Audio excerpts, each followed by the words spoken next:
practice yesterday on how defenses are officiated. Take a listen.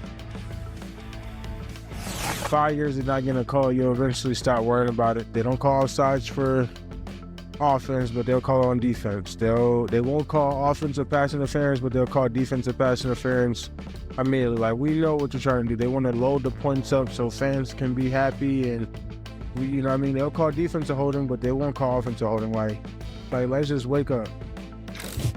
Cam, you agree with Micah Parsons? Yes, Micah. But what's good for business, though? Do you want to see a 10-7 football game, or would you want to see a 37-34 knockdown drag out? I mean, it is what it is, but I don't think that's what goes into officiating. What you have to really look at is who has an unfair advantage.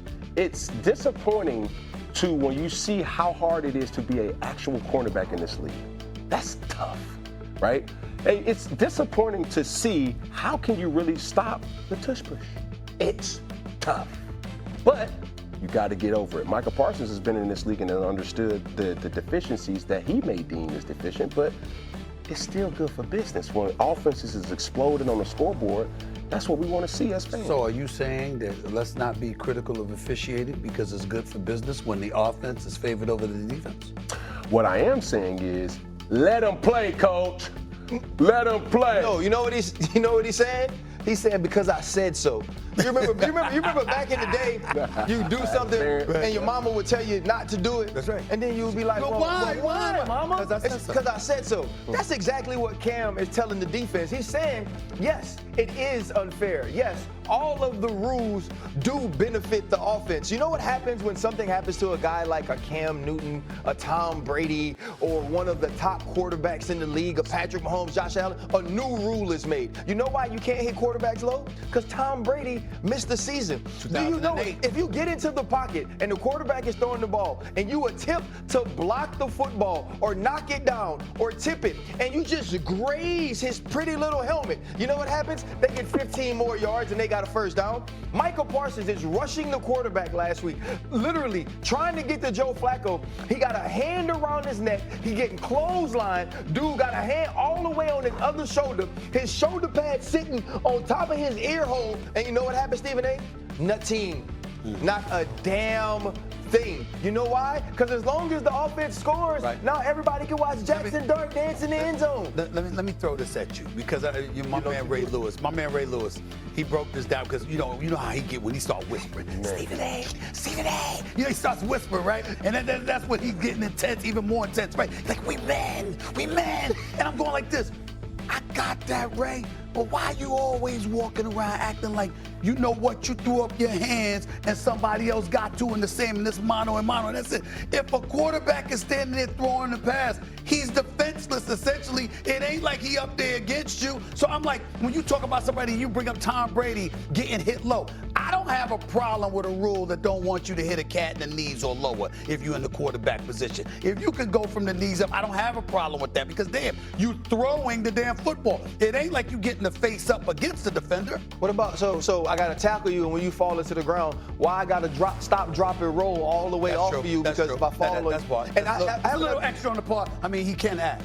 Yeah, don't do that. Because if the petty Cam is really trying to insert himself in this thing. I was like, hold on, who got them calls? I didn't get them calls. You know what I'm saying? I'm like, wait, what was these rules when I was playing? You know what I mean? But the thing about it is given, I played on the offense.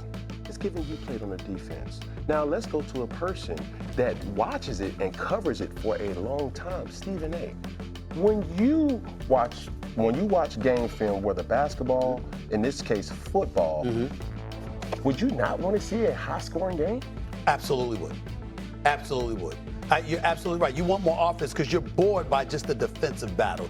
That much is true. But I do think at times it's been a bit excessively in favor of offenses. There is a line not to cross. It's a little bit too much in this day and age. But Cam, the other point is this though, like we've watched games that were defensive battles or that were back and forth games where the offense won, the defense won, and those games are fun. Yeah. right? Like when you think back to the Cincinnati Los Angeles Rams Super Bowl in 2021, that game wasn't just explosively high scoring, but when we get to the end of the football game and we see the no look to Cooper Kupp and then Aaron Donald finishes with a pressure, that's excitement.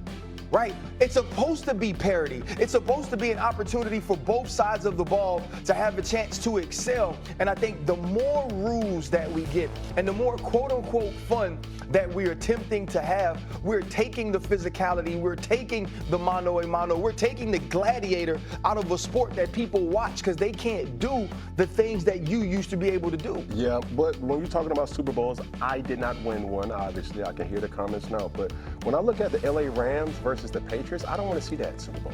I want to see the Patriots versus. That was one of the worst Super Bowls. It was low scoring. Come on, 13-3. But that was also more bad offense than it was great defense. No, bad offense is good defense. You know what I'm saying? But the Patriots versus the Falcons and the marvel after Tom Brady's greatness, that's what cemented his legacy. But this is the only issue that I have in regards to officiating is, does it impact the game? Does it impact the game at the end of the game where it's like, okay, the other team could not recover from it? The one that sticks out the most, and I'm drawing a blank, but Dez Bryant. The catch.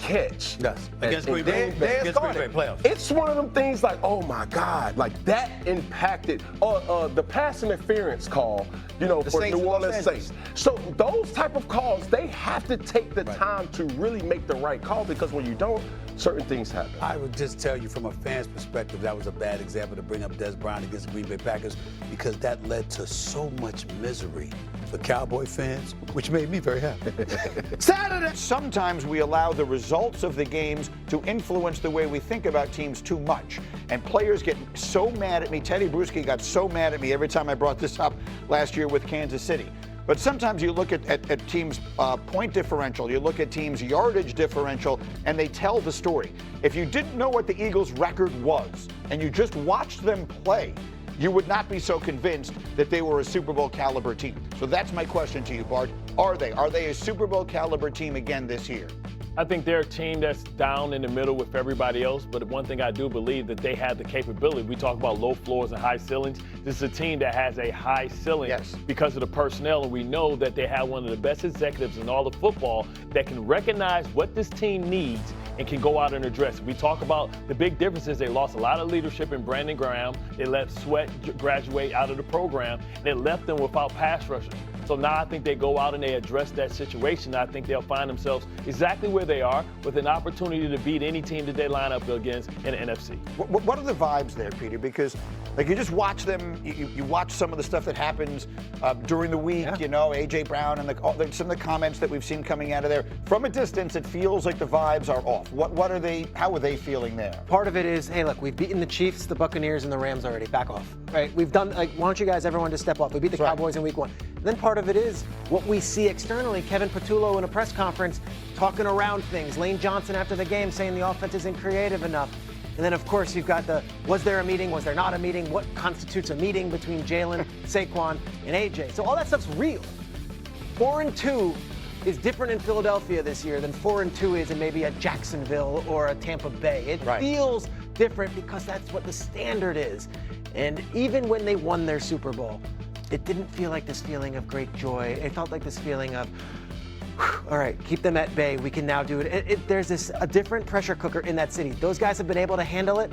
We'll see how it goes as the season goes on. That's reasonable. Look, we paid so much attention to what Saquon hasn't been doing, what the passing game hasn't been doing, but it's not even the offense that has you most concerned. Yeah, it's that defense, and Bart just alluded to it. A lot of guys have moved on to go to other teams, but when you look at them in total defense this season, they're 21st, they're 27th versus run defense, and in third down defense, they've been atrocious there as well. They're 26th. And the lack of pass rush and sacking the quarterback through 6 games in 2025, they have 9 sacks. Through 6 games in 2024, they had 18 sacks, Greeny. So the inability to sack the quarterback and arrive at the quarterback violently,